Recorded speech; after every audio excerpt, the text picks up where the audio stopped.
Now it's time to introduce you to our first speaker for the day. The first speaker is John Paul Higgerson.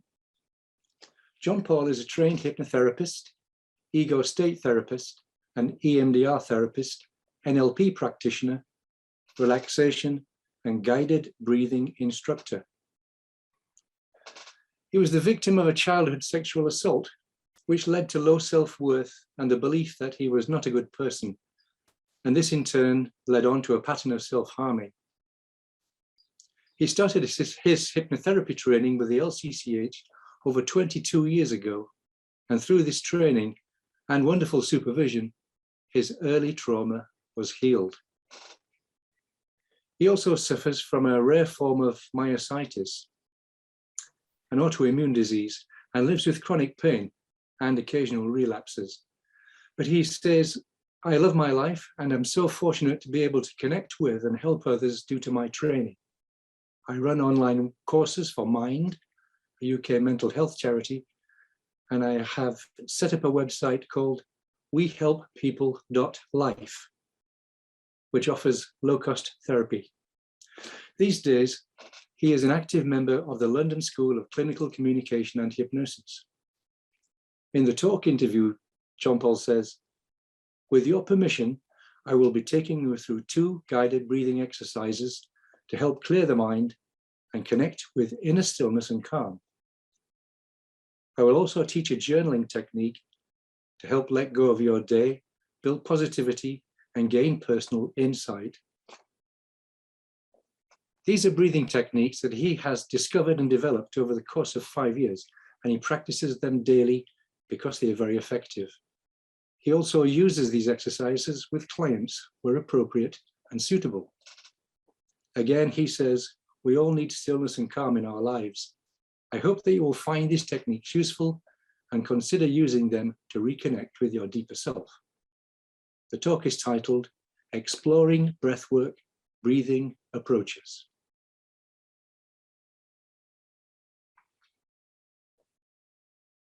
Hello, everyone. Hello. Hello. Are we ready to go? Wonderful. I'll take that. So yes. Yes, that is thank you. Thank you very much. So yeah, I'm John Paul or JP, and it's my pleasure to be here today to go through some techniques with you as outlined by Tom there. It's a bit different for me not getting any feedback and things. So yeah, I will try and keep this quite straightforward. So breathwork is an overall term that's used for any type of controlled breathing that either alters your physical or mental state or both. And that's very, very beneficial, whether it's yoga breathing, whether it's meditation breathing. I'm going to try and share my screen here. There we go.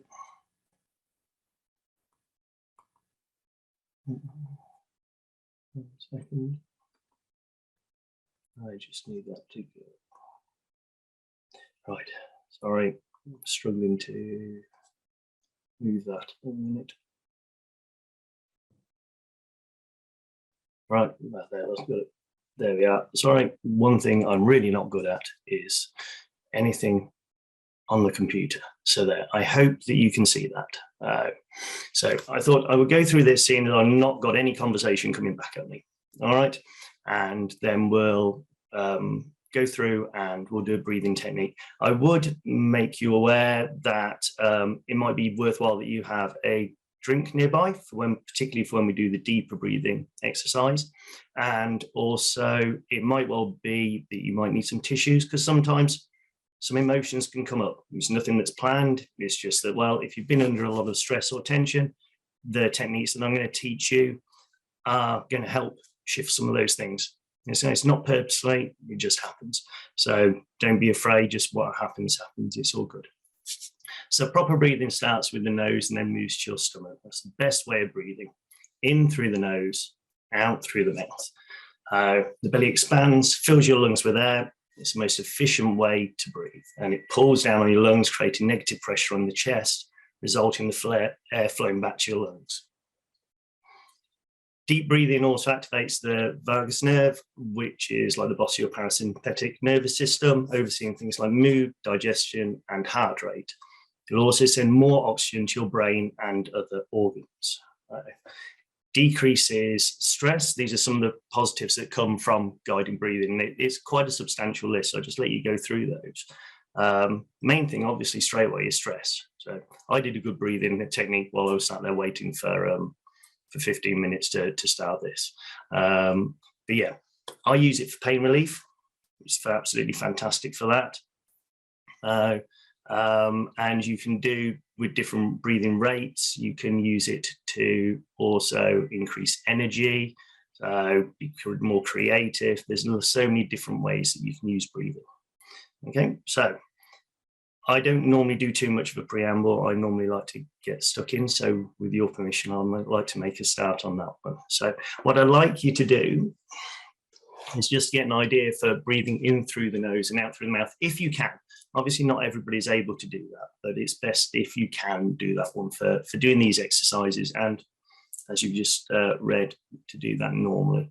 Is if you seat yourself comfortably, just get your feet firmly on the ground.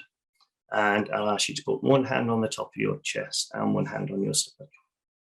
And I'm going to do all these exercises with you at the same time. Okay.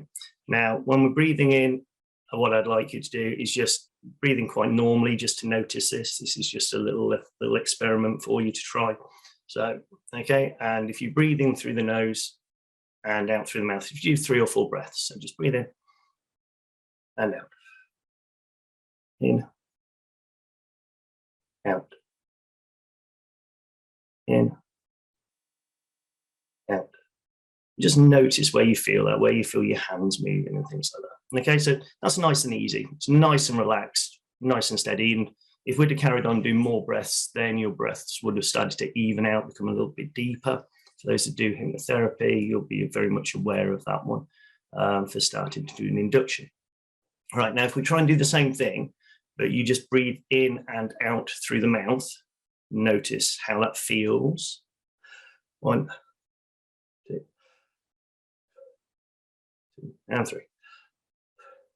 Now, I'm sure most of you, particularly if you took a slightly deeper breath, you felt that more around your chest area rather than your stomach. And that just goes to prove that you're not filling your lungs efficiently. So what happens is when we're under stress, when we're anxious, when we've overexerted our body, for runners and things like that, but particularly for like panic attacks and anxiety, then what people start doing is try and gasp for air. So their breathing goes from and that air is literally just getting to here. You're hardly touching the lungs at all. What that does is starve the body of oxygen, but more importantly, starves the brain of oxygen as well, which triggers our fight or flight or fawn response. So that's why when you're stressed, when your body is under pressure, it's always best to breathe in through the nose and out through the mouth. Okay, and I'm hoping that if you felt tightness there the first time around, perhaps the first time you felt your belly moving just a little bit as well. Instead, it feels a lot more natural, a lot more easier breathing in through the nose and out through the mouth. So what we'll do now is we'll go through and we'll do our first technique. So what we're going to do is we're going to go back to that position, and we will do it for the second technique later on as well. And what I'm going to do, we're just going to do 11 breaths, slightly deeper than last time, but not too much. And when you breathe out, don't breathe out fully. So you're not breathing fully in, you're not breathing fully out. And what we're going to do is, I'm going to do 11 of those, and then I'm going to ask you to ask yourself a question with your lovely internal dialogue. And if there's somebody out there that doesn't have their internal dialogue, because I know not everybody does, then you just think that question to yourself. All right. And you can just let me know briefly, and things, just send some message on how you feel that when what pops up. Okay. So if you're ready, and I hope that's clear. So now you can do 11 breaths. I'll say to breathe in and breathe out. And then I'm going to give you the question that you ask yourself in your head. All right. So ready now. And breathe in. And out. Breathe in. And Let your eyes shut if you want. Breathe in and breathe in and breathe in and breathe in and breathe in and breathe in and breathe in and breathe in and breathe in and just ask yourself, what do you want or need right now? Just ask yourself that in your head. What do you want or need right now?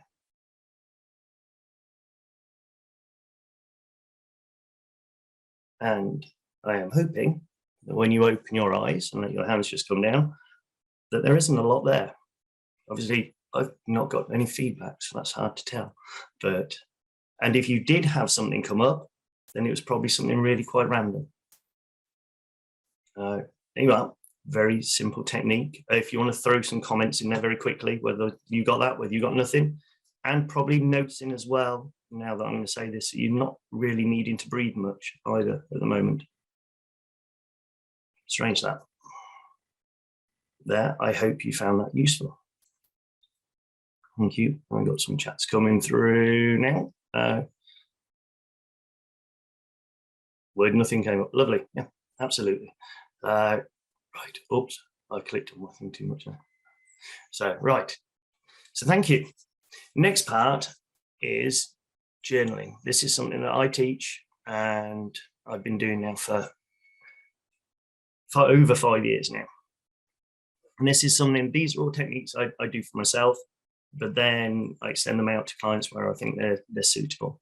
I always do a breathing technique with everybody that I work with because it gives them something to go away with as well. Journaling is really useful in that it gives me a gauge of how much they're going to follow on with other suggestions I might be doing for them or other tasks that I might ask of them. So it's a nice little bit of homework.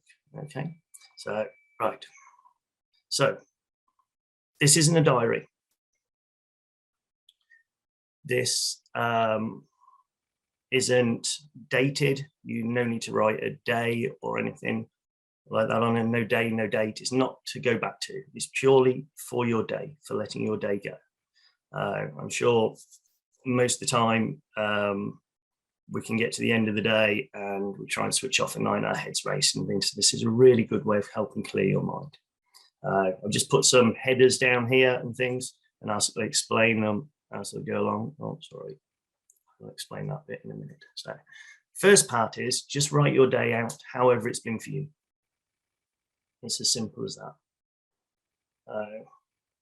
Whatever comes to mind, you don't overthink any of this. Just write your day down how it's been for you. If that means that your day is nothing but swear words, as it's been one of those days, that's absolutely fine. You just put whatever it's been there. Okay. The reason we don't put a day and we don't put a date is because then we just let go of it. Because if we look back at things, then we're going to go one way and think, oh, that was a great day. And why don't I feel that good now? Or we'll go back and go, that was a really tough day. And why don't I feel that good now? Sorry, why and in the now you don't feel comfortable again either. So write you down how it's been with you for you. Always end this section as today has been a good day. It's always your final sentence. Now, normally I would get some responses here, people going, well, what if, and putting faces at me and things. Yeah, so what if it's been an awful day and things? There's two ways I like to look at this. First way is if that day had been your very final day, and I know this could never happen, but if it's been your final day and you were looking back at it, then I'm sure you'd prefer to have had that day than not to have had that day. Also, you're at the end of your day, so you're doing this before you go to sleep. So it's a really useful way of just rounding off. However bad your day's been, no matter what's happened, then you got to the end of it. Well done. You get to rest. You get to wake up tomorrow and start again. So that's that part. I like to call that as a bit of a brain dump. You just get everything out there that you need to, however's right for you. Next part is put a heading of things I did well. And in this section, you just list all the normal everyday things you did, such as went to work, ate well, kids to school, kids fed, all those kinds of things. That's what you just need to go in there. So just list everything that comes to mind that you found that you did in that day. It's worded that way, things you did well, purely because how could you not do well? If you did the hoovering, how could you do it badly? You did it. You did it that day, regardless of how much energy you have, how much sleep you got the day before, whatever else is going on in your life. So you did it, and you did it well. There are times that we can sit down at the end of our day and go, I achieved nothing, and that's never true. Never true at all. So it's a really useful, and I find this really useful technique for people with depression, even people with chronic depression and things where they struggle just to get out of bed and do one thing, but they'll always have something that they did. It's good that way. Okay. The next part is the second heading, is things I could have done better. And it's worded that way because if I'd have said do things that went wrong, things that went badly, then people would rush to that list to do it. But we don't learn from that. The brain doesn't monitor anything. It doesn't control anything other than just say that that is a bad thing, that's a wrong thing, and that's it. And over time, if we repeat that pattern of behavior, whatever that may be, then we will start saying to ourselves, well, I am this, I am that, which any I statements are generally not very helpful. For instance, I wave my arms about quite a lot when I work. If I knock my drink over, I do it once and it's okay. Oh, that was silly of me. If I do it again, it's, oh, why have I done that again? That was stupid. And then I'll do it again. It's, oh, stupid me, I didn't move the glass.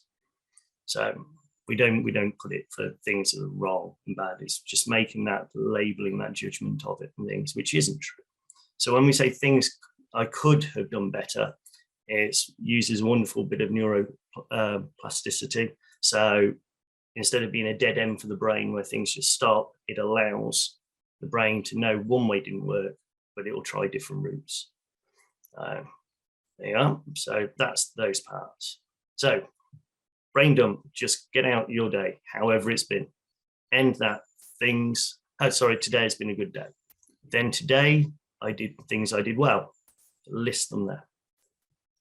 Okay, brings in a little bit of positivity and resilience between today has been a good day, because you're putting it regardless of how your day is doing. Same with things I did well. It's just letting you know, no matter how your day's been as well, you still achieve things. Things you could have done better, that list, absolutely wonderful.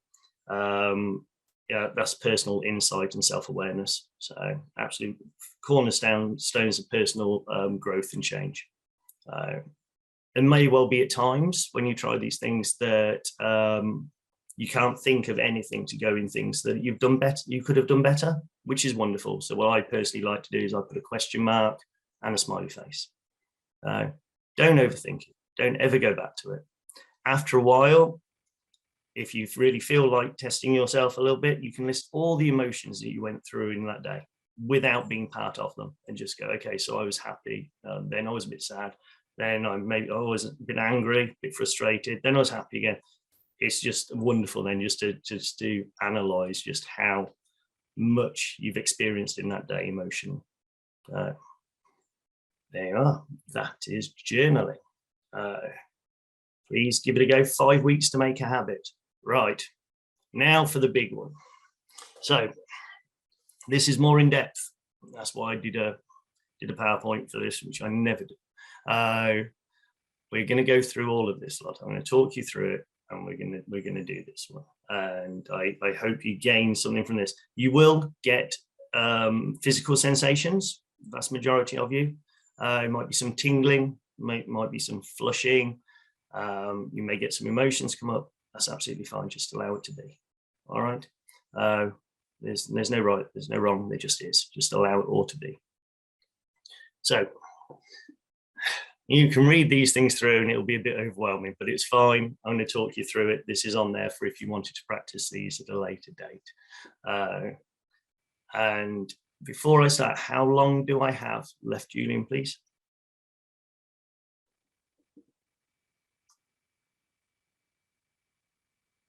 Oh, well. Hi, John. Hi. Oh, yeah. How long do I have left? Okay, I'm just going to check your schedule very quickly. Yeah, thank you. Oh, you are up to 4:45. You still have a lot more time to go. Till 4:45. Yeah, no, not to worry. Yeah. All right, plenty of time then. That's lovely. Okay. Paul, if I can just add that I'd like about 10 minutes for people to for me to put some questions to you. So if you could finish around about 9:36, 9:37 our time, that's fine. Lovely, thank you. Perfect for 2 rounds. Thank you. That's what I wanted to time. Okay, right. So with this one, there's going to be a time in between breathing and not breathing. Okay, now I'm just going to have to gauge this absolutely blind because I can't get yes and nows from all of you and things. So what I'm going to do is I'm going to do it at probably around about the 20-second mark, something like that. If you want to take a breath earlier, you just take a breath, that's fine, and then we'll kick back in for the second round. All right, because everybody has different lung capacities, and it's not for me to make anybody struggle and things. When you do this, if you take this up, and I advise you to give it a go, definitely, then you can go for as long as you feel right. Okay, but when it comes to the point of wanting to take a breath, okay, that's the key word: wanting to, not needing to.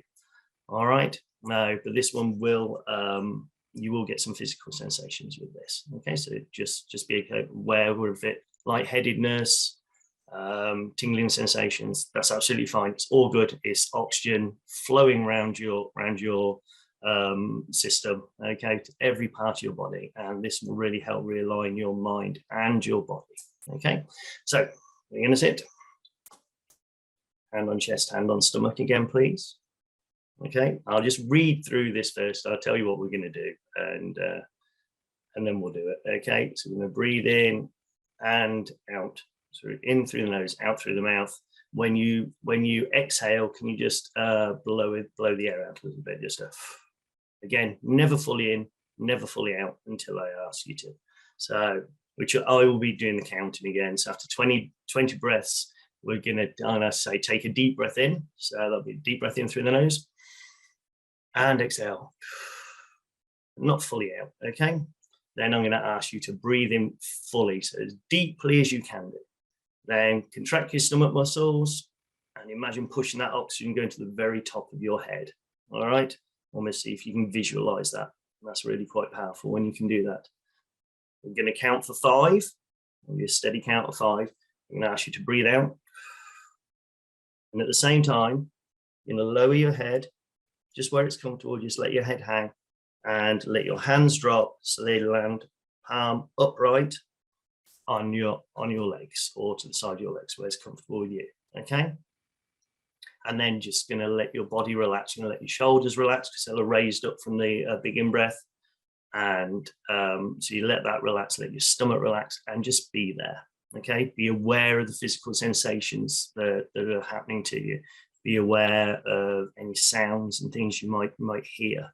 Okay, and any brightness, any lights behind your eyes, just become aware of it.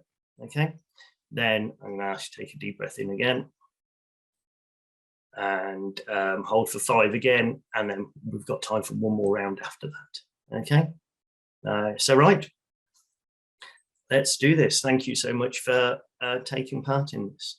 I really appreciate your time. So hand on chest, hand on your stomach.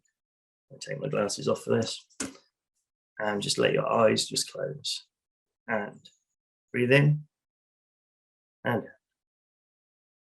in, out, in, out, in, out, in, out,